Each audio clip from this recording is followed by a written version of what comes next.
Hello ವೀಕ್ಷಕರೇ, ರತ್ನ recipe ಚಾನಲ್‌ಗೆ ನಿಮಗೆಲ್ಲರಿಗೂ ಸ್ವಾಗತ. ಇವತ್ತು ಬಿಸಿ ಬಿಸಿಯಾಗಿ ಮುದ್ದೆಗೆ ಕುರಿ ಮಟನ್ ಸಾರು ಹೇಗೆ ಮಾಡೋದು ಅಂತ ನೋಡ್ಕೊಳ್ಳೋಣ. 1 ಕೆಜಿಯಷ್ಟು ಕುರಿ ಮಟನ್ ತರಿಸಿದ್ದೀವಿ. ತುಂಬ ಸೊಗಸಾಗಿರುತ್ತೆ. ಗೌಡ್ರು ಮನೆಯಲ್ಲಿ ಸಂಡೇ ಸ್ಪೆಷಲ್ ಆಗಿ ಮಟನ್ ಸಾಂಬಾರು ಇಲ್ಲ ಅಂದರೆ ಹೇಗೆ ಹೇಳಿ? ಹಾಗೆ ಬಿಸಿ ಬಿಸಿ ರಾಗಿ ಮುದ್ದೆಗೆ ಹೆಲ್ದಿಯಾಗಿ ನಾವು ಮಟನ್ ಸಾರನ್ನ ಹೇಗೆ ಮಾಡೋದು ಅಂತ ನೋಡ್ಕೊಳ್ಳೋಣ. ತುಂಬ ಸೂಪರ್ ಆಗಿರುತ್ತೆ ಮತ್ತು ಸುಲಭವಾಗಿರುತ್ತೆ. ಆರೋಗ್ಯಕ್ಕಂತೂ ತುಂಬ ಒಳ್ಳೆಯದು. ಯಾವಾಗಲೂ ನಾವು ಮೇಕೆ ಮಟನ್ನೇ ತರ್ತಿದ್ವಿ. ಈ ಸತಿ ಸ್ಪೆಷಲ್ ಆಗಿ ಕುರಿ ಮಟನ್ ತರಿಸಿದ್ವಿ.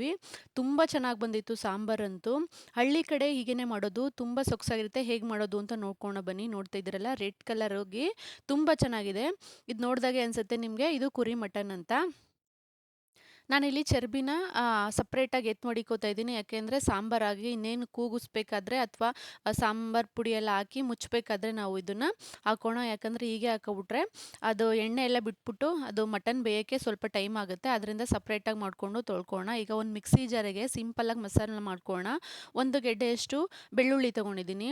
ಒಂದು 2 ಸ್ಪೂನಷ್ಟು ಕರಿಮೆಣಸು, 1 ಈರುಳ್ಳಿ ತೊಗೊಂಡಿದ್ದೀನಿ. ಇಷ್ಟೇ 3 ಇಂಗ್ರೀಡಿಯೆಂಟ್ಸು. ಹಳ್ಳಿ ಕಡೆ ಎಲ್ಲ ಮಾಡಿರೋ ಥರ ಟ್ರೆಡಿಷ್ನಲ್ ಸ್ಟೈಲಲ್ಲಿ ಮಾಡ್ತಾಯಿದ್ದೀನಿ. ಸ್ವಲ್ಪ ಒಂದು ಅರ್ಧ ಲೋಟದಷ್ಟು ನೀರು ಹಾಕ್ಕೊಂಡು ಇದನ್ನು ಚೆನ್ನಾಗಿ ನುಣ್ಣಗೆ ಮಿಕ್ಸಿ ಜಾರ್ಗೆ ರುಬ್ಕೊಳ್ಳೋಣ. ನೋಡ್ತಿದ್ರಲ್ಲ ಇಷ್ಟು ನುಣ್ಣಗಾಗಿದ್ರೆ ಸಾಕು. ಈಗ ಮಟನ್ ಎಲ್ಲ ಚೆನ್ನಾಗಿ ಹುರ್ಕೊಳ್ಬೇಕು. ಹುರ್ಕೊಂಡಾಗೆ ಹುರ್ಬಾರ್ದು ಥರ ತುಂಬ ಚೆನ್ನಾಗಿರುತ್ತೆ. ಒಂದು ಕುಕ್ಕರ್ಗೆ ಒಂದು 2 3 ಸ್ಪೂನಷ್ಟು ಎಣ್ಣೆ ಬಿಟ್ಕೊತಾ ಇದ್ದೀನಿ. ಯಾಕಂದರೆ ಮಟನ್ನಲ್ಲಿ ಫ್ಯಾಟ್ ಇರುತ್ತೆ, ಬೇಗ ಎಣ್ಣೆ ಬಿಡುತ್ತೆ. ಕೊಬ್ಬಿನಾಂಶ ಇರೋದ್ರಿಂದ ಸ್ವಲ್ಪ ಎಣ್ಣೆ ಬಿಟ್ಟರೆ ಸಾಕಾಗುತ್ತೆ ನಿಮಗೆ. ಮಸಾಲೆ ಬೇಯೋಷ್ಟು ಎಣ್ಣೆ ಹಾಕೋಣ. ಈಗ ರುಬ್ಬಿದ್ವಲ್ಲ ಮೆಣಸು, ಈರುಳ್ಳಿ ಮತ್ತು ಬೆಳ್ಳುಳ್ಳಿ 3 ಹಾಕಿ ಚೆನ್ನಾಗಿ ರುಬ್ಕೊಂಡಿರೋದನ್ನ ಚೆನ್ನಾಗಿ ಹುರ್ಕೋಣ. ನೋಡ್ತಿದ್ರಲ್ಲ ಘಮ ಅಂತೂ ಅದ್ಭುತವಾಗಿರುತ್ತೆ. ಈ ಥರ ಒಂದ್ಸಲಿ ನೀವು ಸಂಡೇ ಸ್ಪೆಷಲಾಗಿ ಮಾಡಿ. ಎಲ್ಲ ಚೆನ್ನಾಗಿ ಹುರಿದಾದ್ಮೇಲೆ ಅದು ಎಣ್ಣೆ ಬಿಡಬೇಕು. ಎಣ್ಣೆ ಬಿಟ್ಟಾದ್ಮೇಲೆ ನಾನಿಲ್ಲಿ ಮಟನ್ನ ತೊಳ್ಕೊಂಡು ಚೆನ್ನಾಗಿ ಈಗ ಮಟನ್ನ ನೀರು ಸೋಸಿ ಹಾಕ್ಕೊಳ್ಬೇಕು. ನೀರು ಸಮೇತ ಹಾಕ್ಕೊಂಡ್ರೆ ನೀರು ಬಿಟ್ಬಿಡುತ್ತೆ. ಆದ್ದರಿಂದ ಯಾವುದೇ ಚಿಕನ್ ಆಗಲಿ ಮಟನ್ ಆಗಲಿ ನೀರನ್ನ ಸೋಸಿಕ್ಕಿ ಆಮೇಲೆ ಹಾಕೋಣ. ಈಗ ನೋಡ್ತಿದ್ರಲ್ಲ ಒಂದ್ಸಲಿ ಎರಡನ್ನೂ ಮಿಕ್ಸ್ ಮಾಡ್ಕೋಣ. ಇದು ಉಪ್ಪು ಖಾರ ಹಾಕಿ ಚೆನ್ನಾಗಿ ಹುರಿಬೇಕು. ಹಳ್ಳಿ ಕಡೆ ಎಲ್ಲ ಚೆನ್ನಾಗಿ ಹುರಿದು ಆಮೇಲೆ ಮಸಾಲ ಹಾಕಿ ಮಾಡ್ತಿರೋದ್ರಿಂದ ಸಾಂಬಾರಂತೂ ಅದ್ಭುತವಾಗಿ ಬರ್ತಿತ್ತು. ಮತ್ತು ಇನ್ನು ಪ್ಲಸ್ ಪಾಯಿಂಟ್ ಅಂದರೆ ಒಲೆಯಲ್ಲಿ ಮಾಡ್ತಾಯಿದ್ರು. ಈಗ ಗ್ಯಾಸ್ ಇರೋದ್ರಿಂದ ನಾವು ಅಡ್ಜಸ್ಟ್ ಮಾಡಿಕೊಂಡು ಮಾಡ್ಕೋಣ. ನೋಡ್ತಿದ್ರಲ್ಲ ಚೆನ್ನಾಗಿ ಈಗ ಮಟನ್ನ ಚೆನ್ನಾಗಿ ಹುರ್ಕೊಳ್ಬೇಕು ಸ್ನೇಹಿತರೆ. ಚೆನ್ನಾಗಿ ಹುರಿದಾದ್ಮೇಲೆ ಈಗ ರುಚಿಗೆ ತಕ್ಕಷ್ಟು ಉಪ್ಪು ಹಾಕ್ಕೊಳ್ಳೋಣ. ಉಪ್ಪು ಮತ್ತು ಖಾರ ಎಲ್ಲ ಚೆನ್ನಾಗಿ ಹಾಕಿದ್ಮೇಲೆ ಮೆಣಸು ಮತ್ತು ಬೆಳ್ಳುಳ್ಳಿ ಚೆನ್ನಾಗಿ ಖಾರ ಇರುತ್ತೆ. ಆದ್ದರಿಂದ ಖಾರ ಹಾಕಿ ಕಲ್ಲುಪ್ಪು ಹಾಕ್ತಾಯಿದ್ದೀನಿ. ಉಪ್ಪು ಹಾಕ್ಕೊಂಡು ಚೆನ್ನಾಗಿ ಈಗ 3 ಸೇರಿಕೊಂಡು ಹುರಿಬೇಕು. ಮೀಡಿಯಮ್ ಉರಿಲಿ ಹುರ್ಕೊಂಡಾದ್ಮೇಲೆ ನಾವಿಲ್ಲಿ ಉಪ್ಪು ಹಾಕಿರೋದ್ರಿಂದ ಈಗ ನೀರು ಬಿಡುತ್ತೆ. ಈಗ ನೀರು ಬಿಟ್ರೇ ನೀರು ಬಿಟ್ಟು ಮತ್ತೆ ಇಂಗಬೇಕು. ಅವಾಗೆ ಮಟನ್ನು ಚೆನ್ನಾಗಿ ಹುರಿದು ಚಿಕನ್ ಆದರೂ ಹೀಗೇನೆ ಹುರ್ಬಾಡು ಅಂತ ಮಾಡ್ತಾರೆ ನೋಡಿ ಹಳ್ಳಿ ಕಡೆ. ಸೇಮ್ ಇಷ್ಟೇ ಪ್ರೋಸೆಸ್ ಅದು. ಉಪ್ಪಾಕಿ ಚೆನ್ನಾಗಿ ಹುರ್ಕೊಳ್ಬಿಡ್ತಾರೆ ಅಷ್ಟೇ. ಚೆನ್ನಾಗಿ ಹುರ್ಕೊಂಡ್ರೆ ಚಿಕನ್ ಆದರೆ ಬೇಗ ಬೆಂದ್ಬಿಡುತ್ತೆ. ಅದರಿಂದ ಹುರಿತಾ ಇದ್ದಾರೆ. ನೋಡ್ತಿದ್ರಲ್ಲ ಉಪ್ಪಾಕಿ ಒಂದು 2 ನಿಮಿಷ ಆದಮೇಲೆ ನಿಮಗೆ ನೀರು ಬಿಡೋಕ್ಕೆ ಸ್ಟಾರ್ಟ್ ಆಗಿದೆ. ಈಗ ನೀರು ಬಿಡ್ತಾ ಇರಬೇಕು. ಈಗ ನೀರು ಬಿಟ್ಟು ತಿರ್ಗಿ ಆ ನೀರೆಲ್ಲ ಇಂಗಿದ್ರೆ ನಿಮಗೆ ಉಪ್ಪು ಖಾರ ಎಲ್ಲ ಚೆನ್ನಾಗಿ ಮಟನ್ಗೆ ಹಿಡ್ದಿರುತ್ತೆ. ಆಮೇಲೆ ನೀವು ಖಾರ ಮಸಾಲೆ ಹಾಕ್ಕೊಂಡ್ರೆ ಸಾಂಬಾರಂತೂ ಯಾರು ಸಾರು ಮಾಡೋಕ್ಕೆ ಬರಲ್ವೋ ಅವ್ರು ಕೂಡ ಈಸಿಯಾಗಿ ಈ ಸಾಂಬಾರು ಮಾಡ್ಕೋಬೋದು. ಈ ಸಾಂಬಾರಿಗೆ ಮಸಾಲೆಗೆ ನೋಡಿ ಇಲ್ಲಿ ಒಂದು ಬಾಣಲೆಯಲ್ಲಿ ಸ್ವಲ್ಪ ಎಣ್ಣೆ ಹಾಕ್ಕೊಂಡು ಖಾರದ ಮೆಣಸಿನ್ಕಾಯಿ ಹಾಕ್ಕೋತಾ ಇದ್ದೀನಿ. ಒಂದು 4 5 ಖಾರದ ಮೆಣಸಿನ್ಕಾಯಿ, ಒಂದು 3 4 ಬಾಡಿಗೆ ಮೆಣಸಿನ್ಕಾಯಿ ಹಾಕ್ಕೋತಾ ಇದ್ದೀನಿ. ಯಾಕಂದರೆ ಕಲರ್ ಬರುತ್ತೆ, ಸಾಂಬಾರು ಕೂಡ ಚೆನ್ನಾಗಿರುತ್ತೆ.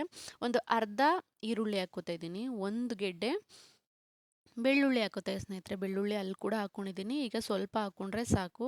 ಸ್ವಲ್ಪ ಜಜ್ಜಿರೋ ಅಂಥ ಶುಂಠಿ ಹಾಕೋತಾ ಇದ್ದೀನಿ. ಎಲ್ಲನೂ ಫ್ರೆಶ್ಶಾಗಿ ಹಾಕ್ಕೊಂಡ್ರೆ ಚೆನ್ನಾಗಿರುತ್ತೆ. ಈಗ ನೋಡಿ ಒಂದೇ ಮಸಾಲ ರುಬ್ಬೋತಾ ಇದ್ರಿಂದ ಸ್ವಲ್ಪ ಚಕ್ಕೆ, 1 ಇಂಚು ಚಕ್ಕೆ, ಒಂದು 4 5 ಲವಂಗ ಹಾಕ್ಕೊಳ್ತಾ ಇದ್ದೀನಿ. ಸ್ವಲ್ಪ ಪುದೀನ ಸೊಪ್ಪು, ಸ್ವಲ್ಪ ಕೊತ್ತಂಬರಿ ಸೊಪ್ಪು ಹಾಕ್ಕೊಂಡು ಚೆನ್ನಾಗಿ ಹುರ್ಕೊಳ್ತಾ ಇದ್ದೀನಿ ಸ್ನೇಹಿತರೆ. ಇಷ್ಟೇ. ಇದು ಮಾಡಿದ್ರೆ ತುಂಬ ಸೊಗಸಾಗಿರುತ್ತೆ. ನೋಡ್ತಿದ್ರಲ್ಲ ಈಗ ಚೆನ್ನಾಗಿ ಹುರ್ಕೊಳ್ಬೇಕು. ಹುರ್ಕೊಂಡಾದ್ಮೇಲೆ ಸಾಂಬಾರು ಹಾಗೇ ಹಸಿಯಾಗಿ ಮಾಡ್ತಾರೆ, ಅದು ಅಷ್ಟೊಂದಾಗಿ ಚೆನ್ನಾಗಿರಲ್ಲ. ಈ ಥರ ಹುರ್ಕೊಂಡು ಮಾಡಿಕೊಂಡ್ರೆ ಸಾಂಬಾರು ತುಂಬ ಟೇಸ್ಟಿಯಾಗಿ ಚೆನ್ನಾಗಿ ಬರುತ್ತೆ. ನೋಡ್ತಿದ್ರಲ್ಲ ಇದನ್ನೆಲ್ಲ ಚೆನ್ನಾಗಿ ಹುರಿದಾದ್ಮೇಲೆ ತಣ್ಣಗಾದ್ಮೇಲೆ ಇದನ್ನು ಮಿಕ್ಸಿ ಜಾರ್ಗೆ ಹಾಕಿ ರುಬ್ಕೊಳ್ಳೋಣ ಸ್ನೇಹಿತರೆ. ನೋಡ್ತಿದ್ರಲ್ಲ ಈಗ ತಣ್ಣಗಾಗಿದೆ.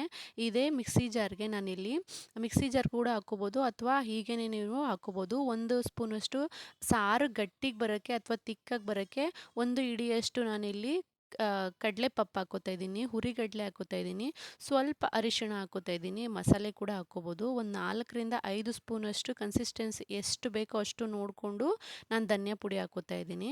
ನೋಡ್ತಿದ್ದೀರಲ್ಲ ಇಲ್ಲಿ ಹಾಕ್ತಾ ಇರೋದು ಸಣ್ಣ ಬೇಬಿ ಗೋಡಂಬಿನ ಹಾಕ್ಕೋತಾ ಇದ್ದೀನಿ. ಮಾಮೂಲಿ ಸ್ಟೋರಲ್ಲೆಲ್ಲ ಸಿಗುತ್ತೆ ಈಗ. ಭಟ್ರು ಕೂಡ ಈ ಥರ ಹಾಕಿ ಮಾಡುತ್ತಾರೆ. ಸಾಂಬಾರು ತಿಕ್ಕಾಗಿ ತುಂಬ ಸೊಗಸಾಗಿ ಚೆನ್ನಾಗಿ ರಿಚಾಗಿ ಬರುತ್ತೆ. ಅದರಿಂದ ಸಣ್ಣ ಬೇಬಿ ಗೋಡಂಬಿನ ಹಾಕ್ಕೊಂಡು ಹುರ್ಕೊಳ್ತಾ ಇದ್ದೀನಿ. ತಿಕ್ಕಾಗಿ ಕೂಡ ಬರುತ್ತೆ ಸಾಂಬಾರು. ನೋಡ್ತಿದ್ರಲ್ಲ ಈಗ ಕಾಯಿ ತುರಿ ಜಾಸ್ತಿ ಏನಿಲ್ಲ, ಒಂದು 3ರಿಂದ 4 ಸ್ಪೂನು ಫ್ರೆಶ್ ಆಗಿರೋ ಕಾಯಿ ತುರಿ ಹಾಕ್ಕೊಂಡ್ರೆ ಚೆನ್ನಾಗಿರುತ್ತೆ. ಇದನ್ನೆಲ್ಲ ಆರಾದ್ಮೇಲೆ ಚೆನ್ನಾಗಿ ನುಣ್ಣಗೆ ರುಬ್ಕೊಳ್ಬೇಕು. ನೋಡ್ತಿದ್ರಲ್ಲ ಇಷ್ಟು ಚೆನ್ನಾಗಿ ನೀವು ಮಸಾಲೆ ರುಬ್ಕೊಂಡ್ರೆ ಸಾಂಬಾರು ಅಷ್ಟು ನೀಟಾಗಿ ಬರುತ್ತೆ. ನೋಡ್ತಿದ್ರಲ್ಲ ಈಗ ಎಣ್ಣೆ ಎಲ್ಲ ಹಿಂಗೋಗಿದೆ ಅಥವಾ ನೀರೆಲ್ಲ ಹಿಂಗೋಗಿ ಈಗ ಡ್ರೈ ಥರ ಆಗಿದೆ ನೋಡಿ, ಈ ಥರ ಆಗಬೇಕು. ಜಾಸ್ತಿ ಸೀಸ್ಬಾರ್ದು, ಮೀಡಿಯಮ್ ಉರಿಲಿ ನೀವು ಇದನ್ನು ಚೆನ್ನಾಗಿ ಹುರ್ಕೊಳ್ಬೇಕು ಸ್ನೇಹಿತರೆ. ಚೆನ್ನಾಗಿ ಹುರ್ಕೊಂಡಾದ್ಮೇಲೆ ಈಗ ಮಸಾಲೆ ರುಬ್ಬಿದ್ವಲ್ಲ ಆ ಮಸಾಲೆನ ಈ ಮಟನ್ಗೆ ಹಾಕೊಳ್ಳೋಣ. ನೆಲ್ಲಿ ಮೂಳೆ ಕೂಡ ಚೆನ್ನಾಗಿ ಉಪ್ಪು ಖಾರ ಹಿಡಿದಿದೆ, ನೋಡ್ತಾ ಇದ್ರೆ ತಿನ್ನಬೇಕು ಅನಿಸ್ತಾ ಇತ್ತು, ಅಷ್ಟು ಚೆನ್ನಾಗಿ ಬಂದಿತ್ತು.